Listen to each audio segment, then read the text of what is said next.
মদের বোতলে নিজেরে শেষ করে দিছে, নারীর আড্ডায় নিজেকে শেষ করে দিছে, জিনা ব্যভিচারের নগ্নতায় নিজেকে শেষ করে দিছে।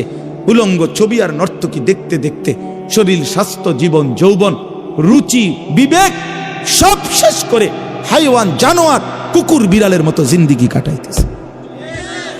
আপনি দেখেন প্রত্যেকটা অপরাধী, জঘন্য অপরাধী যেগুলো, এগুলো একাকিত্ব পছন্দ করে, যেগুলো মদখোর, নেশাখোর, গাঁজাখোর, যে সমস্ত ছেলে পেলে চরিত্রহীন, অবৈধ, হারাম কাজের সাথে সম্পৃক্ত, জিনা করে, ব্যভিচার করে, এগুলো একাকী পছন্দ করে, একাকী থাকে, আলগা থাকতে চায়, আলগা সব সময় দেখবে।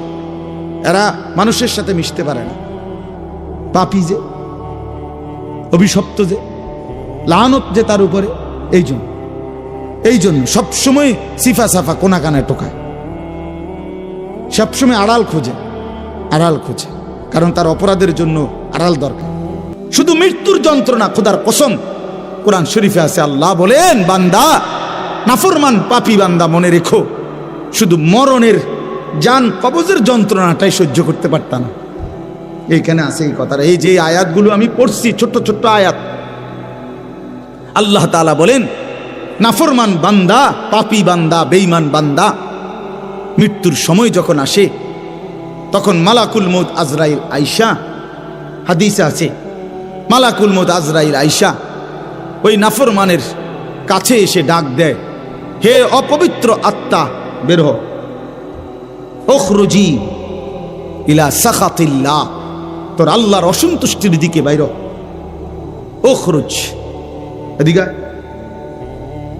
এখানে আছে নাফরমান বান্দার রুহুটা বের না হয়ে শরীরের মধ্যে দৌড়াইতে থাকে ভিতরে, আর মালাকুল মউত আজরাইল তখন ধৈরা কলিজার বাঁধন থেকে এই রুহুটাকে টান দিয়া ছিঁড়ে ফেলে। একটা টান দিয়ে ছিঁড়ে ফেললে রুহুটা কণ্ঠনালীর কাছে চলে আসে। ফালাউলা ইজা বালাগাতিল হুলকুম কাল্লা ইজা বালাগাতিত তারাকি। এই অর্থ হইল, নাফরমান পাপীর রুহু কণ্ঠনালীর কাছে চলে আসে, এখান থেকে আর বাইর হইতে চায় না, মুখ মানে রুহুটা বাইর হয় না।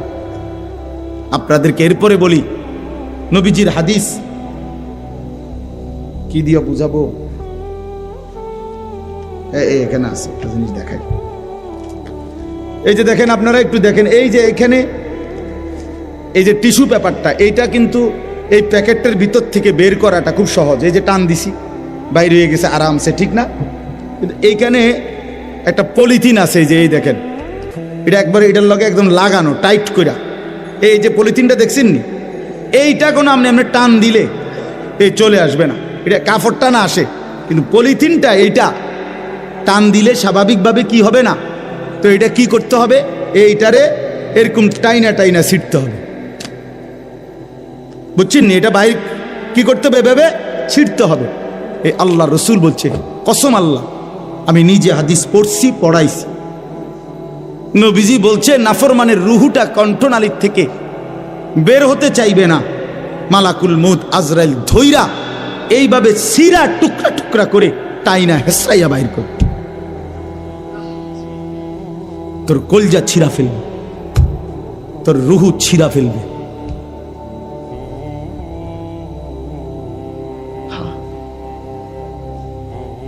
আল্লাহ তাআলা বলেন, বান্দা, শুধু এই জান কবজের যন্ত্রণাটাই তো সইতে পারবি না বান্দা, এরপরে তো সামনে বাকি কবর, হাসর, মিজান, ফুলসিরাত, সেগুলো কোথায়? ফালাউলা ইজা বালাগাতিল হুলকুম, আল্লাহ বলেন, নাফরমান পাপীর রুহু যখন কণ্ঠনালীর কাছে চলে আসে, ওয়া আনতুম হিনা ইদিন তানদুরুন, তোমরা তখন অসহায়ের মতো তাকিয়ে থাকো। আত্মীয় স্বজন, সন্তানাদি ডানে বামে সব তাকিয়ে থাকে, ওই বান্দা ছটফট করছে। আল্লাহ বলেন, ওয়া নাহনু আকরাবু ইলাইহি মিনকুম ওয়ালাকিন লা তুবসিরুন, আমি আল্লাহ কিন্তু ওই সময় আমার বান্দার সামনেই থাকি, কিন্তু তোমরা আমি আল্লাহকে দেখতে পাও না। তারজিউনাহা ইন কুনতুম সাদিকিন, আল্লাহ বলে যদি তোমরা তোমাদের দাবিতে সত্যবাদী হও, অর্থাৎ যদি ভেবেছিলে যে আখিরাত হবে না, মরণ হবে না, কবর হবে না, আল্লাহর কাছে ফিরতে হবে না, যেই রং তামাশার ফুর্তিতে দুনিয়া কাটাইছিলা, তুমি তো এটাই ভেবেছ আখিরাত নাই, পরকাল নাই, কবর নাই, মৃত্যু নাই। তাইলে নাফরমান আজকে তোমরা যারা পাশে আছো, এই নাফরমানের রূহটা কণ্ঠনালীর থেকে আগের জায়গায় ফেরত নিয়ে আসো। ওই যে কলজার থেকে যে ছিটছে ওইখানে লাগায় দাও। তারজিউনাহা, তারে ফেরত এনে দাও। পারবেন তো বড়াই করো কেন? বলো ভাইয়া, নামাজ না পড়ে কার সাথে গাদ্দারি করো? যুবক ভাই বলো, গাদ্দারামিটা করতেছো কার লগে? বেয়াদবিটা কার সাথে করো ভাইয়া?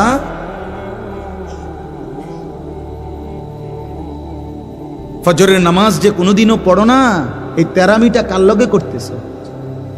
মেম্বার চেয়ারম্যান মনে করছো না? আল্লাহরে কি ভাবছো? এই সামান্য কিছু,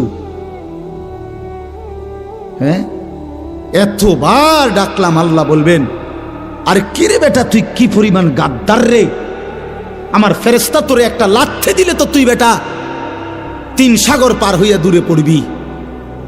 তুই আমার এত দুর্বল বান্দা, আমার মতো মালিক, গোটা কায়নাতের মালিক আমি এতবার ডাকলাম তোকে নামাজের জন্য, তুই গাদ্দার একটা বারও পাত্তা দিলি না। তুই কেমন মানুষের বাচ্চা রে? কি ভাবলি তুই আমারে? বলো ছেলেরা। হ্যাঁ, এক এক ছেলের হালাত দেখলে, একটা মোবাইল, একটা মোটরসাইকেল, কিছু অসৎ বন্ধুর আড্ডা, বাহ, যেন সে 7 রাজার ধন পাইছে। নষ্ট হইতে হইতে পয়সা গেছে। নামাজ নাই, আল্লাহ নাই, আখিরাত নাই, মা বাবার ইজ্জত সম্মানের কথাও মনে নাই, বংশের সম্মান, বাবার সম্মান, মায়ের সম্মান, ধর্মের সম্মান কিচ্ছু দরকার নাই। শুধু মোবাইল, ছবি, নারী, জিনা, ব্যভিচার, অশ্লীলতা, উলঙ্গ দৃশ্য, আড্ডাবাজি, মাস্তানি, মাতলামি, খালাস। এরই নাম জিন্দেগি ভাইয়া? এটা জীবন? এটা জিন্দেগি? সবাই মিলে বুঝি দুনিয়াকে এভাবে আঁকড়ায় ধরলাম। এজন্য আবারও বলছি, মুসলমান কেমনে আখিরাত বলে? অন্যরা ভুললে ভুলতে পারে, আমরা ভুলবো কেন? আমরা তো মুমিন, আমাদের আল্লাহ আছে, আমাদের রাসূল আছে, আমাদের কোরআন আছে, আমাদের ইসলাম আছে। আমরা কেন হেরে গেলাম? বলেন, কি জিনিস ছিল না আমাদের? বলেন বাবা, বলেন বলেন, ইনসাফের সাথে ভাবেন আমার আব্বা, কি ছিল না আমাদের? আমাদের আল্লাহ শ্রেষ্ঠ, আমাদের নবী মুহাম্মদ সর্বশ্রেষ্ঠ। আমাদের নবীর চাইতে শ্রেষ্ঠ কে? কথা বলেন না। আমাদের কোরআনের চাইতে শ্রেষ্ঠ কে? আমাদের ইসলামের চাইতে শ্রেষ্ঠ কে? আমাদের আল্লাহর চাইতে শ্রেষ্ঠ কে? তো আল্লাহ যার, রাসূল যার, কোরআন যার, ইসলাম যার, 4টি নিয়ামত যার কাছে আছে, সে নষ্ট হবে কেন? সে বরবাদ হবে কেন? কিসের অভাবে নষ্ট হইলা? কি ছিল না তোমার? আল্লাহ তোমারে কোনটা দেয় নাই? নবীজি বলতেন, সকাল সন্ধ্যায় নবী সাহাবীরা 3 বার পড়তেন, রাদিতু বিল্লাহি রাব্বা ওয়া বিল ইসলামি দীনা ওয়া বি মুহাম্মাদিন সাল্লাল্লাহু আলাইহি ওয়াসাল্লাম নবিয়্যান ওয়া রাসূলা। আল্লাহ আপনি আমার রব, আমি রাজ খুশি। ইসলাম আমার ধর্ম, আমি খুশি। মুহাম্মদ আমার রাসূল, আমি খুশি। এই 3 জিনিসে যে খুশি, স্বয়ং আল্লাহ তার উপরে খুশি। আল্লাহ তার উপরে খুশি। এজন্য রাত গভীরে আমি মনে করাই দিলাম ছেলেদেরকেও, বাবাদেরকেও, আপনারা সবাই মিলে হিসাব মিলান। একজন বাবা, মা আর সন্তান সবাই মিলে আসলে আমাদের মূল জিম্মাদারিটা কি?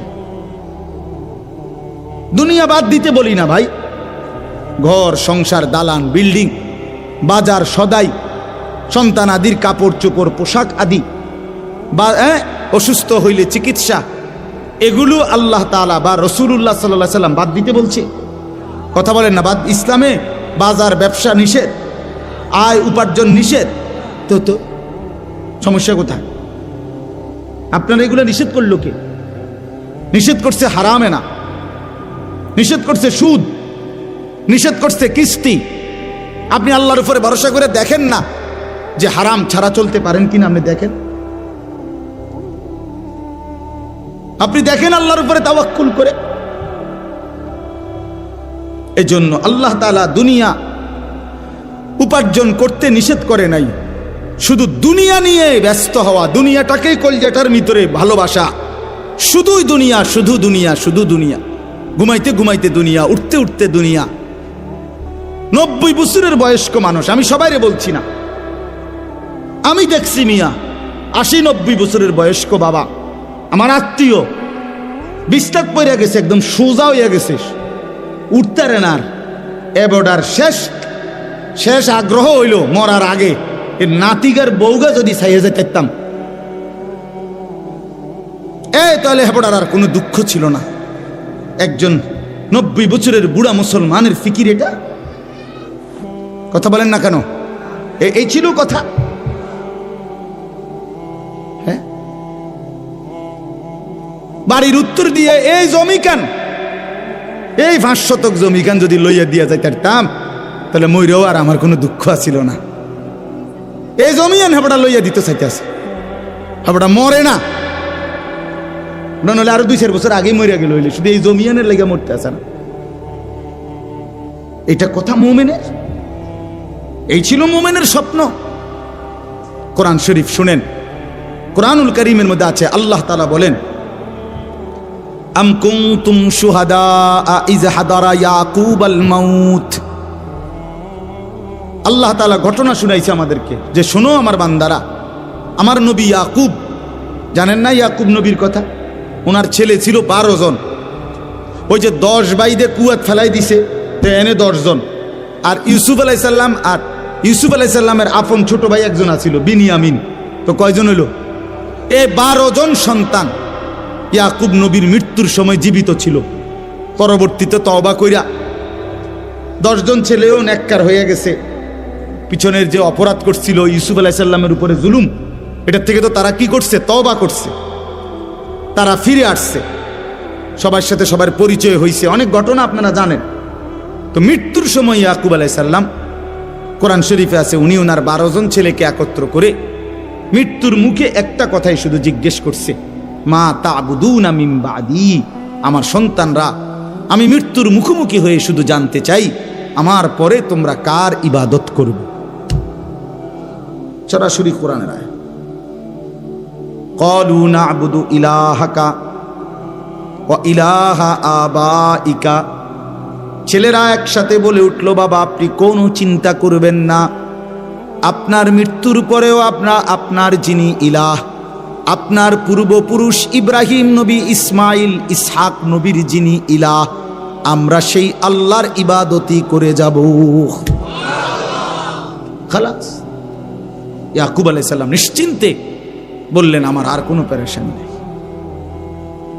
তাহলে মৃত্যুর পূর্বে এক বাবার শেষ তামান্না, ফিকির, সন্তানের ইবাদত।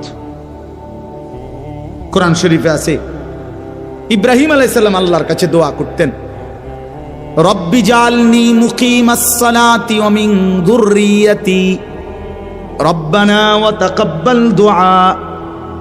ইব্রাহিম নবী বলতেন, আল্লাহ আপনি আমাকে পূর্ণ নামাজি বানিয়ে দেন, ওয়া মিন যুররিয়াতি, আমার সন্তান পরিবারের সদস্যদেরকেও নামাজি বানিয়ে দেন। এই যে পরিবারের সন্তানের ব্যাপারে ফিকির হলো নামাজ। নামাজ আল্লাহর কাছে দোয়া করছে ইব্রাহিম আলাইহিস সালাম। এরকম বহু উদাহরণ বলা যাবে। যে কপালে সেজদা নাই ওটা জানোয়ার, জানোয়ার বেটা ওইটা। যে কপালে বন্দিগি নাই, তোমরা যেই ছেলেগুলো সেজদা দাও না, সেজদা দাও, তুমি মানুষ না, খবর নিও, মানুষ না। বলে না আমি তো পেশাব পায়খানা করি, কুত্তা বিলাইও পেশাব পায়খানা করি না। বলে আমি ভাত তরকারি খাই, কুকুর বিড়ালও খানা খায়। আমি ঘুম যাই, জন্তু জানোয়ারও ঘুমায়। আপনার যৌন চাহিদা আছে, জন্তু জানোয়ারেরও যৌন চাহিদা আছে। বলে হ্যাঁ, বাচ্চা কাচ্চা হয় কেন? গরু ছাগলের বাচ্চা হয় না? কথা বলেন না কেন? তো পার্থক্য কি? পার্থক্য ইবাদত, পার্থক্য সেজদা। জানোয়ার সেজদা দেয় না, আমি দেই। জানোয়ার কোরআন পড়ে না, আমি পড়ি। জানোয়ার আল্লাহর ঘর তাওয়াফ করে না, আমি করি। জানোয়ার রসুলুল্লাহর রওজা পাক জিয়ারত করে না, আমি করি। জানোয়ার যাকাত দেয় না, আমি দেই। জানোয়ার রোজা রাখে না, আমি রাখি। জানোয়ার সাজদা নামাজ পড়ে না, আমি পড়ি। এই পার্থক্য যদি কিছু হয় তো এইটা। কথা বলেন না কেন? ভাত তরকারি পার্থক্য। আপনি ওই না বলে জানোয়ার তাই রোডে গাড়ে, আমি তাই গড়ে, অতএব পার্থক্য পাওয়া গেছে না। ইউরোপ আমেরিকার মধ্যে কুকুর বিড়ালও গড়ে থাকে, আরো অত্যাধুনিক লেটেস্ট কুত্তার ঘর আরো উন্নত। ইউরোপ আমেরিকার অসংখ্য নারীর শয্যা সঙ্গী কুকুর। স্বামীর পরিবর্তে, পুরুষের পরিবর্তে সে কুকুরের সাথে রাত কাটানোই, সময় কাটানোটাকেই অধিক উপভোগ করে। এটা সহজ। জানোয়ার জানোয়ারের সাথেই খাপ খাবে, ভালো, এটা স্বাভাবিক। তাইলে এই জন্য বললাম, বন্ধু আমার, নিজেকে ইনসান বানাই, আল্লাহর কোরআনের মুখাপেক্ষী বানাই, নিজেকে ওলামায়ে কেরামের মুখাপেক্ষী বানাই। নিজেকে একাকী চলে চালাক ভাবতে নাই। আলেমের সাথে কোনো সম্পর্ক নাই, ইসলামের সাথে কোনো সম্পর্ক নাই, আল্লাহর কোরআনের সাথে কোনো সম্পর্ক নাই, রাসূলুল্লাহ সাল্লাল্লাহু আলাইহি ওয়াসাল্লামের হাদিসের সাথে কোনো সম্পর্ক নাই। হাঁটতে চলতে, উঠতে বসতে, আয় ইনকাম উপার্জন, ছেলের বিয়ে, মেয়ের বিয়ে, ঘর পরিবার, স্ত্রী সন্তান, লালন পালন, বাজার ব্যবসা, কোনো কিছুতেই কোরআন থেকে জিজ্ঞাসা করার কোনো মানসিকতা নাই, ওলামায়ে কেরাম থেকে জানবার কোনো মানসিকতা নাই। এটা একজন মুসলমানের জন্য কোনোভাবেই কাম্য নয়, উচিত। বিশ্বাস করে এটা উচিত, এটা ঠিক না। আল্লাহ তাআলা আমাদেরকে একলা ছাড়ে না, এটাই আমার আয়াত। এই এখন বলতেছি, আমি যে আয়াত পড়ছি, এই আয়াতের তর্জমার জন্য এই কথাটা দরকার ছিল আমার বুঝানো আপনাদেরকে। আল্লাহ তাআলা আমাদেরকে একলা ছাড়ে না। কি ছাড়ে নাই বলেন না? আরে আদম এবং হাওয়াকে আল্লাহ তাআলা যখন আদম নবী এবং হাওয়া আলাইহিস সালাম এই প্রথম এই দুইজন মানুষকে যখন আসমান থেকে জমিনে পাঠাইছে, তখনও আল্লাহ তাআলা একলা ছাড়ে না। এই দুইজনকে বলছে ফা ইম্মা ইয়াতিয়ান্নাকুম মিন্নি হুদান, যাও তোমরা দুনিয়ায়, আমার পক্ষ থেকে তোমাদের কাছে ওহী আসবে, হেদায়েত আসবে, আমার পক্ষ থেকে দিক নির্দেশনা আসবে। যুগে যুগে, সর্বকালে, সর্বযুগে আমি আল্লাহ তোমাদের কাছে হেদায়েত পাঠাবো, আমার দিক নির্দেশনা পাঠাবো। আল্লাহ তাআলা কোনো কালে প্রথম আদম এবং হাওয়া আলাইহিস সালাম থেকে নিয়ে আজকের এই দিন এবং আজকের দিন থেকে আগামী কিয়ামত পর্যন্ত কোনো যুগে কোনো কালে আল্লাহ তাআলা মানুষকে একা ছেড়ে দেয় না, একা ছেড়ে দেন। আল্লাহ বলেন, আমি বানাইছি আমার বান্দাকে, আমি আমার বান্দার জীবন চলার সমস্ত কিছু সুন্দর নিখুঁত আমার মর্জি মতো চালাবার জন্য দুইটা ব্যবস্থা সর্বযুগে সর্বকালে রাখছি। কয়টা ব্যবস্থা? আমাদের জন্য, আমাদের আগের ওয়ালাদের জন্য, আগামীতে যারা আসবে পৃথিবীতে তাদের জন্য। কয়টা জিনিস? একলা না আমরা, আমাদের জন্য দুইটি ব্যবস্থাপনা আল্লাহর পক্ষ থেকে সব সময় আছে, কুদরতি ব্যবস্থা। একটার নাম হলো রিজালুল্লাহ, আরেকটার নাম হলো কিতাবুল্লাহ। এই দুইটা জিনিস আপনি আগে এই নাম এডি কই তুইব আপনার আগে বলেন। এক নাম্বার হলো রিজালুল্লাহ, বলেন বলেন। দুই নাম্বার হলো কিতাবুল্লাহ। ও আমরা হুজুর না, এই কারণে আমরা পারি না এই সমস্ত কথা কইয়া বইয়া থাকলো তো। এ আজীবন আপনি ফাটতেন না, আর কোনোদিন ফাটতেনও না, এমনি বুঝে আপনি মরে যাবেন। কথা বুঝছেন না আমার? এটা একটা ওয়াসওয়াসা আমাদের, যে আমি যখন হুজুর না কাজে বাদ, আমি আর কিছুই জানার, শিখার, বলার, উচ্চারণের দরকার নাই। না বাপ, এটা ঠিক না। তাহলে দুইটা মাধ্যম আল্লাহ তাআলা সর্বযুগে আমাদের জন্য রেখেছেন। একটা হলো রিজালুল্লাহ, আরেকটা হলো কিতাবুল্লাহ। কি জানে কি ওর না না হইলে নাই, অন লাড়াছড়া করেন যেত, যার জায়গা হয় না হে বুঝ করে বইল। বহুত জায়গা আছে, এখনো বহুত জায়গা আছে, এনে আরো 200-500 মানুষ বইতে পারবে। ভাই একটু আগায় বসেন তো, কষ্ট করেন বাবা, একটা মিনিট। আমি একবারে ঘড়ি ধরার সময় আমার, আমি 9টা বাজে চলে যাব এখান থেকে। আমার পরে ইনশাআল্লাহ আমাদের হজরত মাওলানা মুফতি আশরাফুল আলম ওবায়দী সাহেব, হজরত দামাত বারাকাতুম, তিনি বয়ান করবেন ইনশাআল্লাহ। তো চলেন, আগান না ভাই, আগায় বসেন।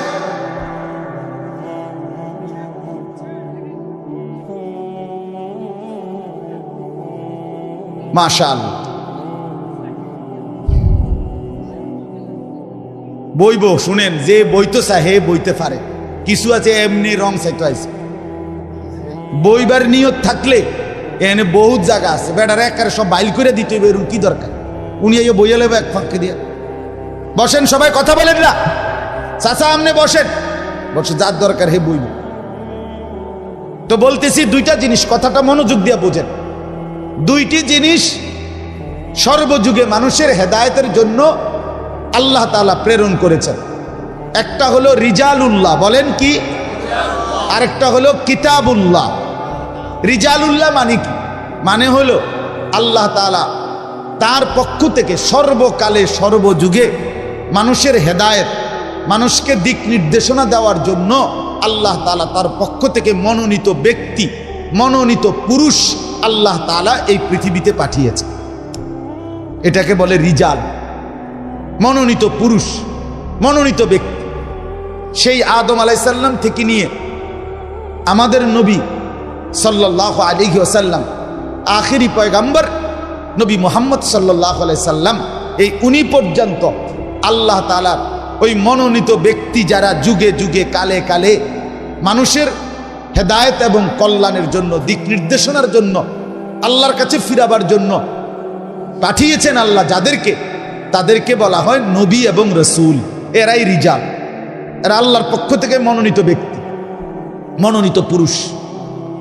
আদম থেকে মুহাম্মদ সাল্লাল্লাহু আলাইহি ওয়াসাল্লাম, আমাদের নবী সাল্লাল্লাহু আলাইহি সাল্লামের মাধ্যমে আল্লাহ তাআলা নবুয়তের ধারা, রসুলের ধারা শেষ করছেন, কিন্তু হেদায়েতের ধারা শেষ করেন না।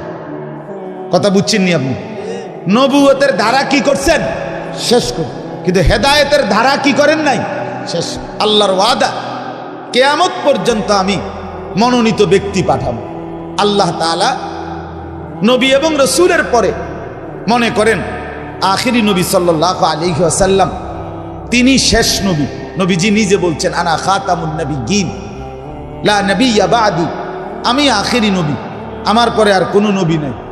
নবীজি উদাহরণ দিয়ে বুঝাইছেন যে মনে করো একটা বিল্ডিং, হাদিসে আছে যে কয়েকটা ভবন বানানো শুরু হয়েছে, ইট গাঁথা শুরু হয়েছে, আদম থেকে শুরু হইয়া একটা একটা করে ইট গাঁথতেছে।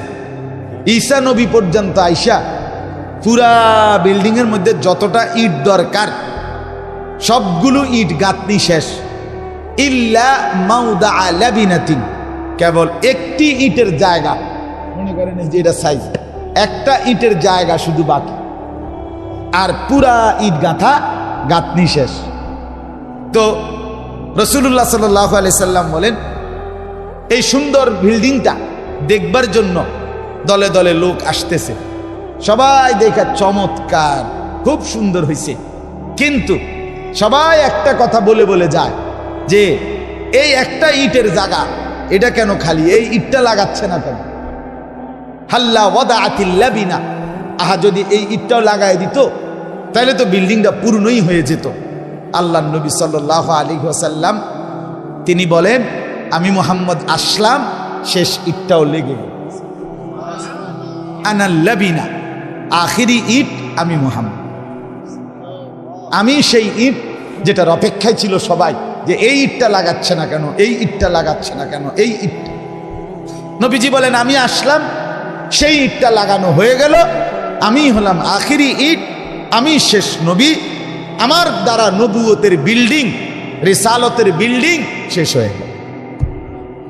কিন্তু আল্লাহ তাআলা নবীকে এবার সাল্লাল্লাহু আলাইহি সাল্লাম ওনাকে এবার জিজ্ঞেস করেন, হে আল্লাহ রসুল, আপনি তো আখিরি নবী, চলে যাবেন, কিন্তু এরপরে কিয়ামত পর্যন্ত আপনার উম্মত আসবে, মানুষ আসবে পৃথিবীতে, তো এবার তাদের হেদায়েত, তাদের দিক নির্দেশনা কিভাবে হবে? আল্লাহ নবী সাল্লাল্লাহু আলাইহি ওয়াসাল্লাম বলেন, আল উলামাউ ওয়ারাসাতুল আমবিয়া। সর্বযুগে আল্লাহ তাআলা ওলামায়ে কেরাম বানাবেন, তৈরি করবেন, আর সেই ওলামায়ে কেরাম হবে এখন থেকে নিয়ে কিয়ামত পর্যন্ত নবীদের ওয়ারিস। নবীদের পরে নবুয়তের এই মারকাজে জিম্মাদারি আদায় করবেন ওলামায়ে কেরাম। তারা নবী হবে না, তারা রসুল হবে না, কিন্তু তারা ওই মানুষকে হেদায়েতের, রাহনুমাইয়ের, দিক নির্দেশনার দায়িত্বটা যথারীতি পালন করবে, যথারীতি পালন। কোরআনুল কারীমের মধ্যে আছে, একটা কথা শুধু বুঝেন, কোরআনে আছে আল্লাহু ইয়াসতাফি মিনাল মালাইকাতি রুসুলান ওয়া মিনান নাস। ওলামায়ে কেরাম তো ভালো বুঝবে, আপনারা মোটামুটি বুঝবেন। একটা শব্দ আছে এখানে, আল্লাহু ইয়াসতাফি। ইয়াসতাফি আমাদের নবীকে বলেন নবী মুস্তাফা, কয় কিনা বলেন তো? এই মুস্তাফা এই শব্দের অর্থ হলো নির্বাচিত, মানে আল্লাহর পক্ষ থেকে যিনি মনোনীত, আল্লাহর পক্ষ থেকে যিনি নির্বাচিত। এই শব্দটা আরবি শব্দ মুস্তাফা। এটার ব্যাকরণে আপনার শব্দ আরেকটা হলো ইয়াসতাফি। তো আল্লাহ বলেন মানুষদের মধ্য থেকে কারা কারা রসুল হবে, কারা কারা নবী হবে, এটা আমি আল্লাহ নির্বাচিত করি। তাহলে নবী নির্বাচন করে কে? রসুল নির্বাচন করে কে? আদমকে নির্বাচন করেছেন কে? নূহকে নির্বাচন করেছেন কে? আখিরি নবীকে নির্বাচন করেছেন কে? আল্লাহ বলেন হুবহু। এই শব্দটা হুবহু আল্লাহ কোরআনে আছে সূরা ফাতিরের মধ্যে, সুম্মা আওরাসনাল কিতাব আল্লাযীনা আসতাফাইনা মিন ইবাদিনা। আল্লাহ বলেন আমার শেষ নবী মুহাম্মদের পরে আমি আল্লাহ তাআলা পরবর্তীতেও আমার কোটি কোটি বান্দার মধ্য থেকে আমার এই কোরআন গ্রহণ করবে, আমার এই কোরআনের উত্তরাধিকার হবে। আওরাসনা, ওয়ারাসা, উত্তরাধিকার হবে যারা, তাদেরকেও আমি আল্লাহ ইস্তাফাইনা, আমি নির্বাচন করব, আমি নির্বাচন করব, আমি নির্বাচন। তাহলে রসুল নির্বাচন করে কে? এই রসুলের পরবর্তী উপযুক্ত নায়েব, উপযুক্ত উলামায়ে কেরাম, উপযুক্ত রাহবার, উপযুক্ত পথ প্রদর্শক, মানুষকে রাহবারি করার মতো দিক নির্দেশনা আল্লাহ তাআলা বলেন এটা আমি নির্বাচন। এক শব্দ হুবহু, ইয়াসতাফি ইস্তাফাইনা, ইয়াসতাফি ইস্তাফাইনা, সেম শব্দ। এটা মাজির সিগা, অতীতকালীন, ওটা মুজারির ভবিষ্যৎকালীন শব্দ।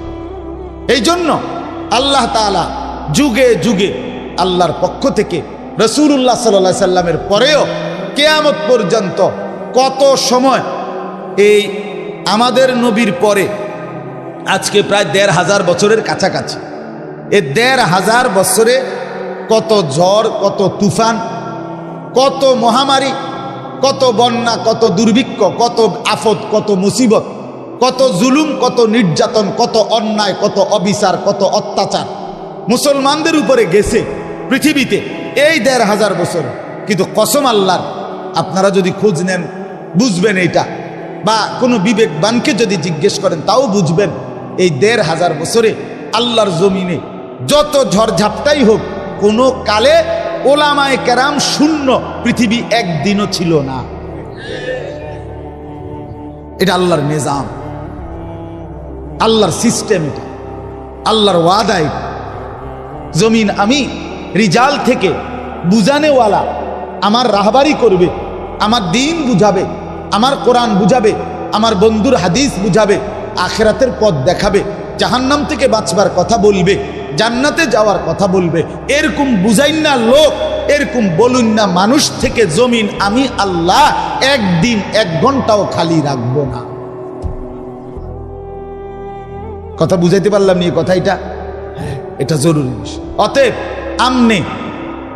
আপনি আমি মুসলমান আখিরাতের মুক্তি পেতে হইলে, জাহান্নাম থেকে বাঁচতে হইলে, জান্নাতে যেতে হইলে, আল্লাহর আযাব গজব থেকে বাঁচতে হইলে কসম আল্লাহর, আপনাকে ওলামায়ে কেরাম আহলুল্লাহদের, আল্লাহর প্রিয় বান্দা ওলামায়ে কেরামের সোহবত, সান্নিধ্য, সাহচর্য থেকে উপকৃত না হলে আপনার আখিরাতের মুক্তি মিলবে না। আখিরাতে আপনি যদি বলেন যে অমুক হুজুরের ত্রুটি, তমুক হুজুরের ত্রুটি, অমুক হুজুরের এই দোষ, তমুক হুজুরের এই দোষ, না, আপনার দোষের কোনো দরকার নাই। আপনার দিন মানা দরকার যদি হয়, আপনি যদি আল্লাহর কাছে খাঁটি দিলে চান, কসম আল্লাহর, যেই আলেম আপনাকে সত্যিকার আখিরাতের পথ দেখাইতে পারবে, এমন আলেম প্রত্যেক যুগে, প্রত্যেক অঞ্চলে, প্রত্যেক দেশে, প্রত্যেক এলাকায় আল্লাহ ব্যবস্থা রাখছেন আপনার সাধ্যের ভিতরে, আছেই আছে, আছেই আছে। আপনি দিল থেকে চান, আল্লাহ আপনার জন্য কুদরতি ইন্তজাম করবেনই করবেনই। কোনো সন্দেহ। এই বাজারে ভেজালে ভরা, বর্তমান বাজার সব পণ্যের মধ্যে ভেজাল আছে, কিন্তু এই ভেজালের পণ্যের ভিতরেও প্রত্যেক অঞ্চলে, প্রত্যেক এলাকায়, প্রত্যেক উপজেলায়, প্রত্যেক ইউনিয়নেও 1 নাম্বার মাল, পিওর মালও আছে কিনা বলেন না কেন? একটু কষ্ট করতে হবে আর কি, একটু বেশি পরিশ্রম করে খুঁজে নিতে হবে। এর দূরান মেহনতটা একটু বাড়াইতে হবে, নাহলে পিওর আছে। পিওর ছাড়া, খাঁটি ছাড়া, আসল ছাড়া জমিন টিকবে না। কথা বোঝেন নাই? আমি সব বাটফার, সব সিটার, সব 2 নম্বর, সব লাইনে সবাই, কসম আল্লাহর, তাইলে সূর্য উঠবে না, চাঁদ উঠবে না, রোদ উঠবে না, বৃষ্টি হবে না, আসমান থাকবে না, জমিন থাকবে না। রাসূলুল্লাহ সাল্লাল্লাহু আলাইহি সাল্লামের হাদিস, স্পষ্ট হাদিস আছে। নবী সাল্লাল্লাহু আলাইহি সাল্লাম বলেন, কিয়ামত সংগঠিত হবে কাদের উপরে?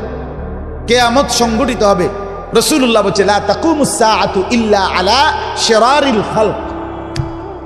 জমিনের সব যখন একবারে নিকৃষ্ট হয়ে যাবে, সবাই পাপী, সবাই অসভ্য, সবাই চরিত্রহীন, এভাবে যখন সব হয়ে যাবে, আল্লাহ রসুল বলছে তখন আর পৃথিবী থাকবে না। আল্লাহ বলবে, ইসরাফিল দে ফুঁদে, আর রাখব। তাইলে বন্ধু আমার, যদি সূর্য উঠে, চাঁদ উঠে, যদি দেখি মাথার উপরে আসমান এখনো আছে, যদি দেখি পায়ের নিচে জমিন এখনো আছে, যদি দেখি আলো হয়, যদি দেখি অন্ধকার হয়, তাহলে বুঝতে হবে সৎ, যোগ্য, নির্ধারিত, নির্বাচিত, উপযুক্ত আলেমে দ্বীন আল্লাহর জমিনে এখনো আছে কিনা বলেন না কেন? আপনাকে কষ্ট করতে সাধুয়ানে বইয়া বিড়ি খাইতে খাইতে, না, ভালো মানুষ করতে, ফাজিল কোথাকার, বা কি ভালো মানুষ করতে, বিড়ি খাই না বেটা, তুমি ভালো মানুষ কি তো? কথা বলেন না কেন? তুমি তো 1 নাম্বার ফাজিল। তুমি চা দোকানে বইয়ানি ভালো মানুষ তো তুমি ভালো মানুষ নাই? কি ভালো মানুষ নাই? কি ধরনের ভালো মানুষ? আপনি টোয়াইতে না স্যার, এই বিড়ি খাই না তো, বিড়ি খাই না তো আরো আছে, আরো কত বেটা তো বিড়ি খায়, বলে না এই জাতের মানুষ না, আরো ভালো মানুষ কয়। তো আপনি বিড়ি খান কা? আপনি তো বুঝলেন যে এটির ভালো মানুষ কয় না, তো আপনি খান কেন বিড়ি? কথা বলেন না কেন? হ্যাঁ, গালিগালাজ করে যে সে যে ভালো মানুষ না, এটা তো আপনি বুঝছে, তো আপনি দেন কেন গালি? টেলিভিশনে নর্তকীর নাচ দেখলে, নাচ গান দেখলে তারে ভালো মানুষ কয় না, এটা আপনি বুঝছেন না, তো আপনি দেখেন কেন? আপনি ছেড়ে দেন, এটাই তো ভালো মানুষ। না করতে ভালো মানুষই তো দেখি না, বেহেশতে যাইব কেটা লোকে তো দেখি না। আরে ভাইছি রে, ফেরেশতারা একটা ফেঁসে পড়ে রয়েছে, বেহেশতে লইয়া। হ্যাঁ, না, ফেরেশতারও তো একটা টেনশন আছে, লোকে তো নাই, এবারেই শেষ। এই নিয়েই হয়তো ব্যস্ত যাওয়ার না, শেষ লোকটা, উনি মরে গেলে আর ব্যস্ত যাওয়ার না লোক না। না, আমনের থেকে ভালো লোক কোটি কোটি লক্ষ লক্ষ এই জমিনে আছে,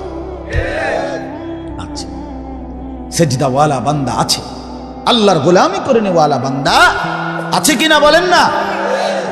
রাত গভীরে তাহাজ্জুদ করে চোখের পানিতে বিছনা ভাসায়, নামাজের মুসল্লা ভাসায়, এমন মুসলমান আজও পৃথিবীতে কোটি কোটি আছে। এই পৃথিবীতে এখনো মুজাহিদ আছে, এই পৃথিবীতে এখনো আল্লাহর রাস্তায় জানবাজ সৈনিক আছে, এই পৃথিবীতে আল্লাহর জন্য জীবন উৎসর্গ করার মতো মনোবল সম্পূর্ণ লাখো কোটি বান্দা ইমানদার মুসলমান এখনো আছে, ছিল, থাকবে ইনশাআল্লাহ।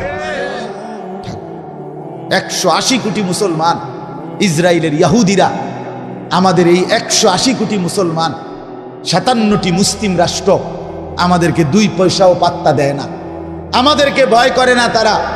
কিন্তু ওই মাটির তলে চোখের আড়ালে অল্প কিছু মুজাহিদ, হামাসের মুজাহিদ, যারা জানবাজি রেখে লড়াই করবার সিদ্ধান্ত নিচ্ছে, যুদ্ধ করছে, তাদের 24 ঘন্টার পৃথিবীর সর্বাধুনিক অস্ত্র দিয়েও তারা ওই মুজাহিদদের ভয়ে কাঁপতেছে। এই মোমেন যখন জানবাজি রাখবার সিদ্ধান্ত নেয়, মোমেন যখন সিদ্ধান্ত নেয় জীবন যেটা এটা দিয়েই দেব আল্লাহর জন্য, তখন গোটা পৃথিবীর দুশ্মন তার ভয়ে কাঁপতে থাকে।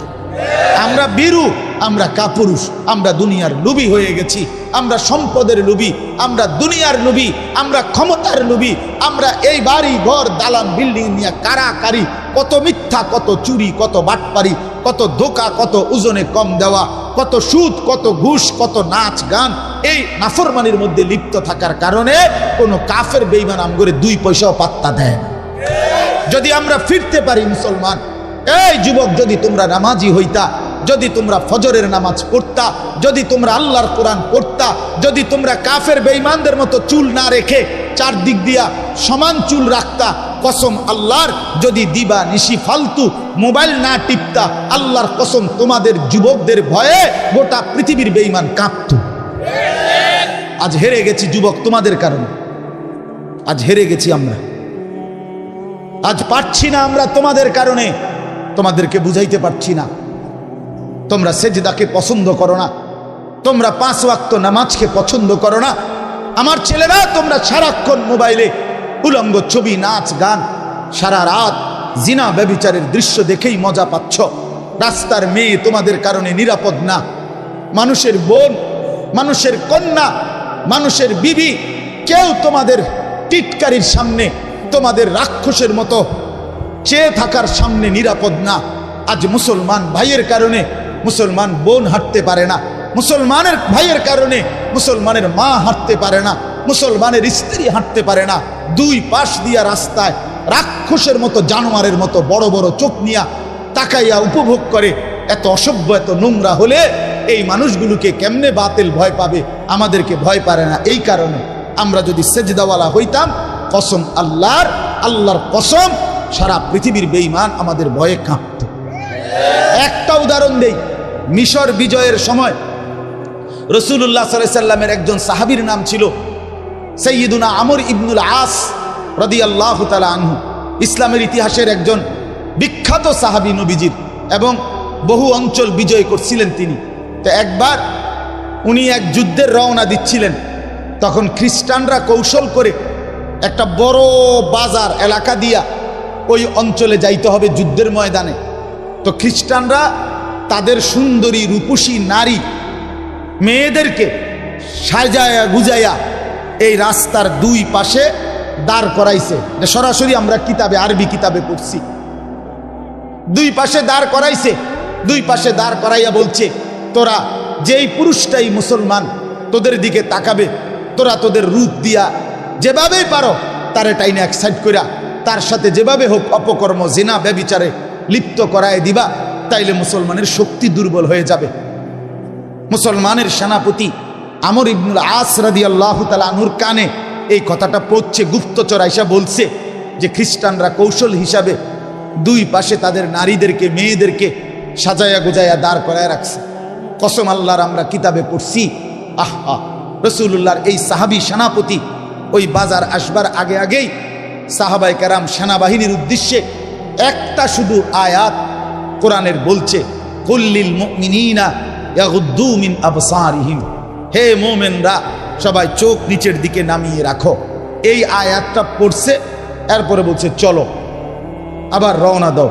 পুরা বাজার মহল্লা পার হয়ে গেছে, সাহাবায়ে কেরাম মুসলিম মুজাহিদরা একজনও একটি নারীর দিকে এক সেকেন্ডের জন্য বাঁকা চোখেও তাকায় নাই। মুসলমানদের হাতে বিজয় হয়েছে মিশর। বন্ধু আমার, এই ছিল মুসলমান। কোথা থেকে কোথায় নেমে পেলাম। ছিলাম আমরা আসমানে, আজ আমরা নিচে নেমে গেলাম সাত্যবক জমিনে। আজ আমাদের জিল্লতি, আজ আমাদের লাঞ্ছনা, আজ আমাদের দুর্বলতা, ব্যর্থতা। 92 থেকে 97 লাখ ইহুদি মাত্র ইসরায়েলে, 1 কোটি না, 1 কোটির চাইতে কম ইসরায়েলের ইহুদি। তারা আমাদের 180 কোটি মুসলমানকে বৃদ্ধাঙ্গুলি দেখাচ্ছে। 57টি মুসলিম রাষ্ট্রের মুসলমানকে বৃদ্ধাঙ্গুলি দেখাচ্ছে। আমাদের দুর্বলতা কি পরিমাণ, আমাদের ব্যর্থতা কি পরিমাণ, আমাদের লাঞ্ছনা কি পরিমাণ। কোন দিন সমাধান হয় কে জানে। ফিলিস্তিন সমাধান হবে তো আরেক অঞ্চলে মুসলমান নির্যাতিত হবে, আবার আরেক অঞ্চল, কখনো কাশ্মীর, কখনো ফিলিস্তিন, কখনো রোহিঙ্গা, কখনো সিরিয়া, কখনো ইরাক, কখনো বসনিয়া, কখনো চেচনিয়া, কখনো সোমালিয়া, কখনো হার্জেগোভিনা। এইভাবে নির্যাতন হবে। হতে হতে কোনো দিন হতে পারে দুষ্ট কাফের আর বেঈমানদের দ্বারা আমরাও নির্যাতিত হব। কোনো সন্দেহ। আমাদের অব্যাহত গুনাহ, আমাদের অশ্লীলতা, আমাদের বেহায়াপনা, আমাদের ইসলাম থেকে বিচ্ছিন্ন হয়ে যাওয়া, আমাদের মা বোনদের বেপরদেগি, আমাদের ঘরে ঘরে রঙিন টেলিভিশন, আমাদের নাচ গান ফুর্তিতে আমরা যেই মজা পাইয়া লাইছি, অল্প কিছু টাকা পাইয়া, সামান্য কদ্দুর দুনিয়া পাইয়া, আমাদের ছেলে মেয়ে নারী পুরুষ জোয়ান বুড়া আল্লাহরে যেভাবে বৃদ্ধাঙ্গুলি দেখানো শুরু করছেন, বুড়া বেটাও সাদওয়ান ছাড়ে না, যুবক ছেলেও মোবাইল ছাড়ে না, মহিলাও বেপরদেগি ছাড়ে না। ঘরকে ঘর নাচ গান, রাতের 2টা পর্যন্ত টেলিভিশনে নাচ গান, হিন্দি সিরিয়াল সব চলতেছে। আমার বাপ, এত রঙে আমগো জীবন যাবে না রে বাপ।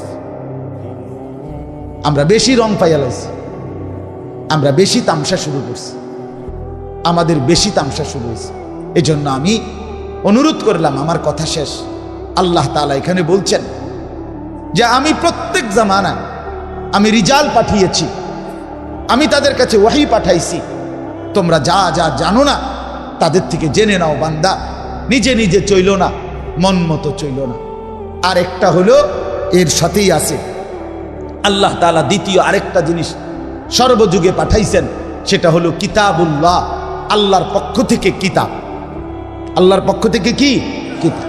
সেই আদম থেকে ঈসা নবী, প্রত্যেক নবীর উপরেই আসমানি কিতাব, বড় কিংবা ছোট কিংবা পিছনের নবীর কিতাবের অনুসরণ ছিল। অর্থাৎ নবীও আল্লাহর পক্ষ থেকে মানুষও মনোনীত, আর কি বলবে, কিভাবে চালাবে, কোন দিক নির্দেশনা দিবে, কথাগুলো, সিদ্ধান্তগুলো, এগুলো আল্লাহর পক্ষ থেকে মনোনীত। কথা বোঝেন না? নবী যেমন কার পক্ষ থেকে, ব্যক্তি যেমন আল্লাহ পাঠাইছেন বুঝাইবার লাগিয়া, কি কইব, কেমনে চালাইব, এইটাও আল্লাহ পাঠাইছেন আল্লাহর পক্ষ থেকে। মন মতো বলারও অধিকার নাই, যা তা বলার অধিকার নবীজিকে বলছে আল্লাহ।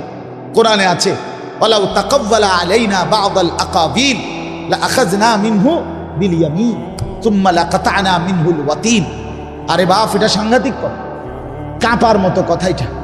আমাদের নবীকে আল্লাহ বলছে, বন্ধু সাবধান, আপনি আমি আল্লাহর নামে যদি একটা কথা বানাইয়া বলেন, বানাইয়া আপনারে কইতেছি, আপনার ডান হাত এভাবে টেনে ধরে আপনার গড্ডান একটা কোপ দিয়ে আলাদা করে দেন। এটা কোরআনের আয়াত, রাসূলুল্লাহকে বলছে। রাসূলকে বুঝছেন মিয়া? সুম্মা লাকাতা'না মিনহুল ওয়াতিন, আপনার গর্দান শাহরগ ছিঁড়ে ফেলব, আল্লাহ বলছে রাসূলকে। নবীজি কাঁপতে থাকছে, সাহাবীদেরকে বলছে, সাহাবীরা শুনলা আমার মাওলা আমার কি বলছে? মন গড়া, মন হতো নিজে, আরে হয়েছে 60 বছর হুজুর, আরে জিঙ্গান ইতানে এত বছর কি বুড়ো হয়েছে কি বাতাসেনি? কিছু বিষয় তো আমরাও বুঝি, আমরাও বুঝি,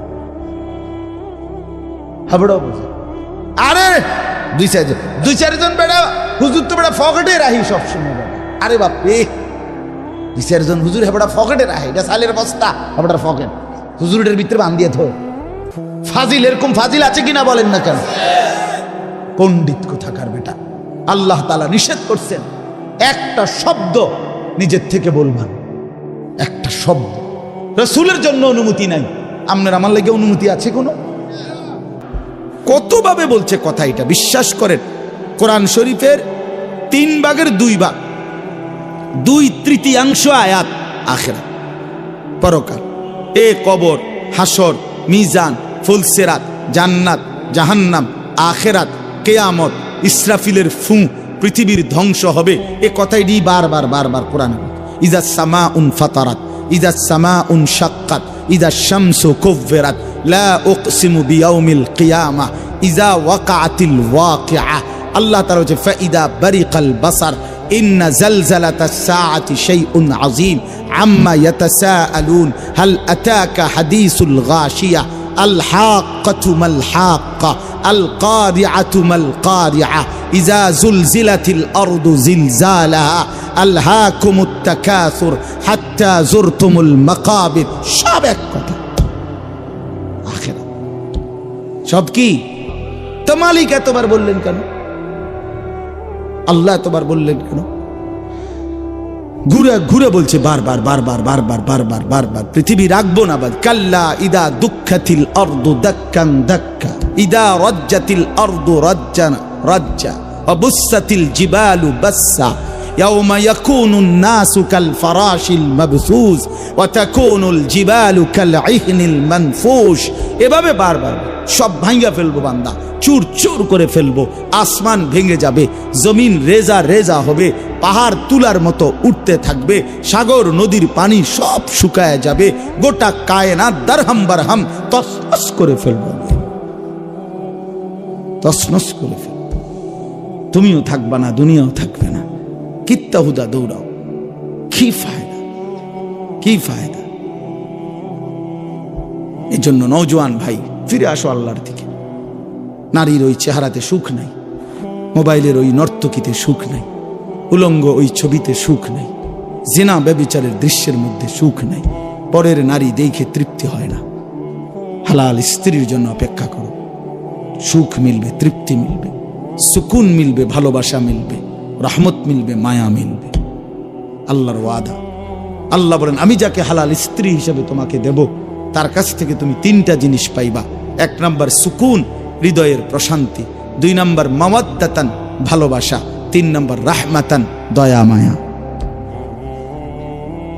দয়া মায়া, সে তোমার দিল শান্ত করবে, সে তোমাকে ভালোবাসা দিবে, সে তোমাকে দয়া মায়া করবে, সুখের সময় মায়া করবে, দুঃখ পেরেশানি মুসিবতে অ্যাক্সিডেন্টে দুর্ঘটনায় দয়া মায়া করবে। এই জন্য বাপ, আমরা এটা ফিকির করা উচিত। আমাদের নওজোয়ানদেরকে ফেরান, আপনারা আপনাদের ছেলেদের প্রতি নজর দেন, আপনাদের মেয়েদের প্রতি নজর দেন। ছেলেটা সারাদিনে নামাজ পড়ে না, আপনি কেমনে মেনে নিচ্ছেন? কীর্তেন বিল্ডিং করতে না, আরে ইট বালু ভাঙা ফেলেন। এগুলো কোন নাফরমানের জন্য এই ঘর বানাচ্ছে? একটার পর একটা বিল্ডিং এ ছাদ দিতেছেন, একটার পর একটা ঘর ফার্নিচার। আরে কারে দেখান? মানুষে দেখে লাভ কি? মানুষে কতক্ষণ দেখে এগুলো? কার বিল্ডিং কে ছায়া তায়া সারাদিন? কার সোফা কে দেখে? কার ডিজাইন কে দেখে? সেদিন এক বাসায় গেছি, আপনার বেটার চেয়ার, ডাইনিং টেবিলের এটা হেইতে সহ আমি সহ 2 জনে দৈরাও লাইটতারে না। এটা কিটা কিনছ তুই বেটা? এটা এত মোড়া, বিশ্বাস করে এত বড় চেয়ার, এক একটা ইডি লাইটতারে না। মানে হে আমরা 2 জনে দৈরা ওইটারে ফিচ্ছাইতারি না যে বসার জন্য। তো এইটা তুইও লাইটতারস না, আমিও লাইটতারি না, তো এটা বইব কেডা? না না, একটা জিনিসের ইনসাফ তো থাকা চাই। কি আশ্চর্য! জরুরত ঠিক আছে, যতটুকু প্রয়োজন এতটুকু সারলেন। এই জন্য আমরা আখিরাতকে ফিকির করেন, আখিরাতকে ফিকির করেন, আখিরাতকে ফিকির করেন। আল্লাহ তৌফিক দান করেন, আল্লাহ তাআলা তৌফিক দান করেন। আখিরাতই বড় বিষয়, পরকালই বড় বিষয়। কমপক্ষে আমরা মুসলমান, আমাদের জন্য আল্লাহ কোরআন নাজিল করেছেন, আমাদের জন্য রসুল পাঠিয়েছেন, আমাদের জন্য নবীর এতগুলো হাদিস, আমাদের জন্য পরকাল আল্লাহ সাজাইছেন। আল্লাহ বলছেন বান্দা, আমি জান্নাত তোমাদের জন্যই বানিয়েছি, উইদ্দাত লিল মুত্তাকিন, আমার মুত্তাকি বান্দাদের জন্যই জান্নাত বানানো হয়েছে। আ'দাততু লিইবাদিয়াস সালিহিন, আল্লাহ বলেন হাদিসে কুদসিতে, আমার নেককার বান্দাদের জন্যই আমি জান্নাত বানিয়েছি, জান্নাত বানিয়েছি। এজন্য আমি 10টা আয়াত পড়ছি, এবার তর্জমা শুনেন। এই 10 আয়াত 29 নম্বর পারা, 77 নম্বর সূরা, সূরায়ে মুরসালাত। এই সূরার শেষ 10টি আয়াত 41 থেকে 50, এই 10টি আয়াত আপনাদের সামনে আমি পড়েছি। এর প্রথম কথা হইল, আল্লাহ তাআলা বুঝাইছেন, বান্দা তুমি যদি মুত্তাকি হইতে অনন্ত সুখের জান্নাত আমি তোমাকেই দেব। মুত্তাকি হও, তুমি মুত্তাকি হও, মুত্তাকি হও, তুমি তাকওয়া আমারে বুঝায় দাও, আমার জান্নাত তুমি আমার থেকে বুঝে নাও। তাকওয়া, তাকওয়া কি? 2 জিনিস, গুনাহ বর্জন করা, আদেশ পালন করা, খালাস। তারকুল মুনকারাত, ফি'লুল খায়রাত, আমি যা নিষেধ করেছি, আমি যা গুনাহ হারাম করেছি তা বর্জন করো, আমি যা আদেশ করেছি তা গ্রহণ করো। তারকুল মুনকারাত, ফি'লুল খায়রাত, এটাই হলো তাকওয়া। আল্লাহ তাআলা একজন মুসলমান ইমানদারের কাছে প্রধানতম এটাই চায়, তাকওয়া চায়, তাকওয়া। গুনাহমুক্ত জীবন, গুনাহমুক্ত জীবন মুমিনের কাছে প্রথম চাওয়া, কোন মুসলমানের কাছে আল্লাহর প্রথম চাওয়া কি? গুনাহ বর্জন। বলেন তো কি? সবাই বলে, এটা মনে রেখে। আদেশ পালন, ওযু, নামাজ, রোজা, হজ, যাকাত, জিকির, তেলাওয়াত, এইটা যেমন আল্লাহর চাওয়া, তার চাইতে আগে গুনাহ বর্জন করা, এটা আল্লাহর প্রথম চাওয়া। তাকওয়ার প্রথম অর্থ গুনাহ বর্জন করা। ওয়াদারু যাহিরাল ইসমি ওয়া বাতিনা, প্রকাশ্য গুনাহ ছেড়ে দাও, গোপন গুনাহও ছেড়ে দাও।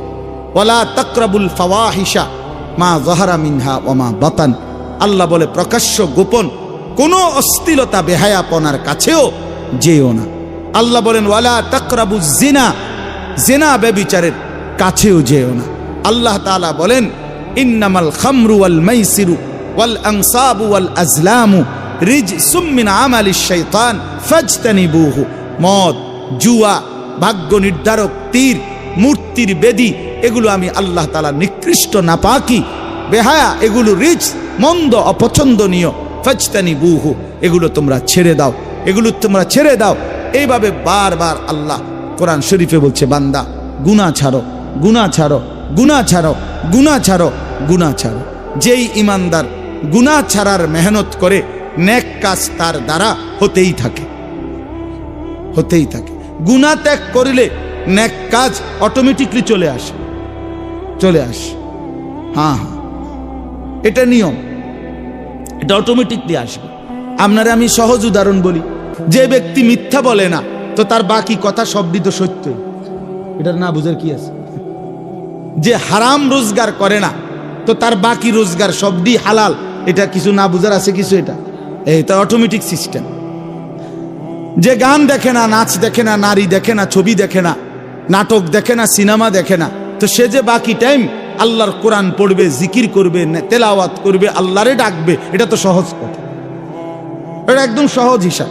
তাহলে গুনাহ বর্জন করিলে নেক আমল অটোমেটিক হইতে থাকে, হইতে থাকে। এই জন্য এখানে দেখেন আল্লাহ তাআলা বললেন ইন্নাল মুত্তাকিনা, এ আল্লাহ পাক আমাদেরকে মুত্তাকির পুরস্কার শুনাইতেছেন। ইন্নাল মুত্তাকিনা ফি যিলালিন ওয়া উয়ুন, যারা আমার মুত্তাকি বান্দা, মানে নিজেকে গুনাহ থেকে শতভাগ বিরত রেখেছে, আমার হুকুম পালনের জন্য সচেষ্ট হয়েছে। রাসূলুল্লাহ সাল্লাল্লাহু আলাইহি সাল্লাম বলেন, গুনাহ ত্যাগ করো পুরা মতো, হুকুম পালন করো সাধ্য মতো। এটা হাদিসের তরজমা। ইজা আমারতুকুম বিশাইইন ফাফআলুহু মাস্তাতা'তুম ওয়া ইজা নাহাইতুকুম বিশাইইন ফাতরুকুহু, বলছে নেক আমল সাধ্য মতো করো। কেউ 10 টাকা দান করবে, কেউ 10 লাখ টাকা দান করবে, কেউ 4 রাকাত নফল পড়বে তাহাজ্জুদ, কেউ 20 রাকাত তাহাজ্জুদ পড়বে, কেউ 1 পারা তেলাওয়াত করবে, কেউ 10 পারা তেলাওয়াত করবে। নেক কাজের মধ্যে তোমরা সাধ্যমতো করতে থাকো, কিন্তু গুনাহ বর্জনের ক্ষেত্রে সকলেই শতভাগ গুনাহ বর্জন। মিথ্যা সবাই ছেড়ে দাও, চুরি সবাই ছেড়ে দাও, জেনা সবাই ছেড়ে দাও, ব্যভিচার সবাই ছেড়ে দাও, হারাম রোজগার সবাই ছেড়ে দাও। তাহলে গুনাহ কি? পুরা মতো ছাড়ো, এই জন্য গুনাহ বর্জন এটা মূল বিষয়। আরবিতে বলে দফউল মুদাররাতে মুকদ্দামুন আলা জালবিল মানফা, আগে ক্ষতি সরাও এরপরে উপকার করো। আগে ক্ষতি সরাও। বাড়ির দরজায় আসছে ভিক্ষুক, ভিক্ষার জন্য, চাউলের জন্য বা টাকার জন্য, বাড়িওয়ালার কুত্তা দরজার সামনে এমন জোরে খেউ খেউ করে উঠছে, বেটার পালা কুকুর, বেচারা তখন চিল্লাইয়া বলতেছে, ভাই আল্লাহর দোহাই, চাইলের দরকার নাই, আমার চাইলেও লাগতো না, টাকাও লাগতো না, কুত্তা হরা বাবুরে, আমার টেহা লাগতো না, আমার টাকা দরকার, আমার তামনের আরো কিছু দিব, কিন্তু কুকুর যাতে না কামড়ায়, আমার ক্ষতি যাতে না করে, উপকার করেন না, থাক দরকার নেই বাবুরে, চাইলের দরকার নেই। এইটারে আরবিতে বলে উজবুবিল কাল, কুকুর সরাও, ভিক্ষা বাদ দাও, হ্যাঁ না ভিক্ষা থাক, কুত্তা সামলাও। হ্যাঁ, তার মানে ক্ষতি করো না, উপকার পরে, আগে ক্ষতি করো না। এই জন্য আল্লাহ তাআলা বলেন, বান্দা গুনাহ ছেড়ে দাও। নবীজি বলছেন ইত্তাকিল মাহারিম, হারাম ছেড়ে দাও। নবীজি বলছেন ফাত্তাকুদ দুনিয়া, দুনিয়ার ধোঁকা থেকে বেঁচে থাকো। ওয়াত্তাকুন নিসা, নারীর ফিতনা থেকে বেঁচে থাকো, বেঁচে থাকো, তার মানে গুনাহ থেকে বাঁচো। তো আল্লাহ তাআলা বলেন ইন্নাল মুত্তাকিনা, নিশ্চয়ই যারা মুত্তাকি, গুনাহ থেকে বেঁচে থাকবে, নিজেকে আল্লাহ তাআলার হুকুমের অনুগত রাখবে, তাদের পরিচয় হলো মুত্তাকি, তাকওয়াবান। আল্লাহ বলেন তাদের পুরস্কার শোনো, ফি যিলালিন ওয়া আয়ুন, তারা জান্নাতের ছায়ায় ঝর্ণা ধারা বেষ্টিত আমার সুখের জান্নাতেই বসবাস করবে। ফি যিলালিন, এক নাম্বার, জান্নাতে কখনোই রোদ হবে না, জান্নাতে কখনোই চোখে কষ্ট হয়, শরীরের জন্য অসহনীয় এমন কোনো আলো, তেজ, তাপ জান্নাতে হবে না, বরং 24 ঘন্টা জান্নাত ছায়াওয়ালা হবে। দুই নাম্বার উয়ুন, জান্নাতের মধ্যে 24 ঘন্টা বান্দার কাছে 4টি ঝর্ণা, দুধের নহর, মধুর নহর, মদের নহর, পানির নহর, এই 4টি ঝর্ণা ধারা জান্নাতি বান্দার কাছে 24 ঘন্টা বইতে থাকবে।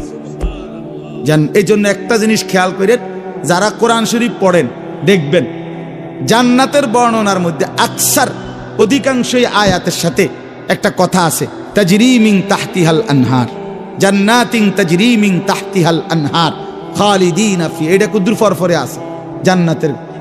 এর অর্থ কি? এর অর্থ খুব সুন্দর, আপনি আগে বুঝেন, মজা পাইবেন।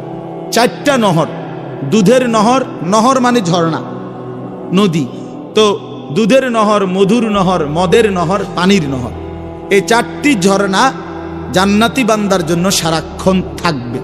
কিন্তু দুনিয়ায় থাকার সিস্টেম হইলেও সারাক্ষণ, মনে করেন এখান দিয়া 4টা পাইপ দিয়া ট্যাপ আছে, আপনার যখনই মন চায় এনে আছে, একেবারে 1 সেকেন্ডের জন্য মোটরও অফ হইতো না, কারেন্টও যাইতো না, আপনি এনতে নিয়ে যাবেন শুধু। তো এটাও তো একটা বড় সুযোগ সুবিধা, ঠিক কিনা বলেন? কিন্তু প্রশ্ন হইল যে ও পিছনের যারা এখন দাঁড়াইছে, তারা তো 1 গ্লাস পানির লেগে এনে আইতো, বুঝেন না কথাটা? ওই কোনারে ওটা ওরা যাইতে হবে না, দা খাইলাম হইলে 1 গ্লাস পানি, কে যায় এর দূর একটা খাইলে হইলে উনি, কিন্তু এই বেশেব দেখা এতটি মানুষ ডিঙ্গাইয়া উনি কেমনে আইবে এনে? তাহলে এটা আছে, ঠিক আছে, উনিও জানে, কিন্তু এটা একটু কষ্টসাধ্য। আল্লাহ বলেন জান্নাতে তো আমার বান্দা এমন কষ্ট হবে না, এমন সিস্টেম নাই। এই জন্য তাফসীর আমরা পড়ছি, জান্নাতের এই 4টা নহর, আল্লাহর বান্দা জান্নাতের মধ্যে যখন যেখানে যে অবস্থায় থাকবে, সে যদি দাঁড়িয়ে থাকে, বসে থাকে, শুয়ে থাকে, হাঁটতে থাকে, কায়থুইয়া থাকে, শুইয়া থাকে, তার পাশে দিয়েই এই 4টা ঝর্ণা 24 ঘন্টা বইতে থাকবে। এইটার অর্থ তাজরি মিন তাহতিহা, এই 4 নহর তার সাথে সাথেই থাকবে। আমি এন্দিয়া বই রয়েছি, আমার টি আমার এন্দিয়া আছে, আমনে টি আমনে, মাহফুজ ভাই একটু নিচে, বুঝছেন না কথাটা? যার যারটা যার যার সুবিধা মতো, আমনে এনে আইনের দরকার নাই, আমি ওইখানে যাওয়ার দরকার। ইন্নাল মুত্তাকিনা ফি যিলালিন ওয়া উয়ুন, রব্বুল আলামিন বলছে ছায়া বিশিষ্ট, ঝর্ণা বেষ্টিত জান্নাতের মধ্যেই আমার গুনাহ মুক্ত জীবনটা নাফরমানি থেকে বাঁচাইছে সেই বান্দা থাকবে, সেই বান্দা থাকবে। ভাইয়া, সুখ আমরাও কামনা করি, মজা আমরাও চাই, কার না মন চায় সুখ ফুর্তি আনন্দ, ওকে আমরা একটু সবর করিয়ে রাখি, এ দেখতে দেখতে যাইব গা। বাপ চাচা সব মরিয়া গেছে, আর আমি মরতে কয়দিন। হ্যাঁ, মরেই তো যাব, এই দেখতে দেখতেই ফুরায় যাবে।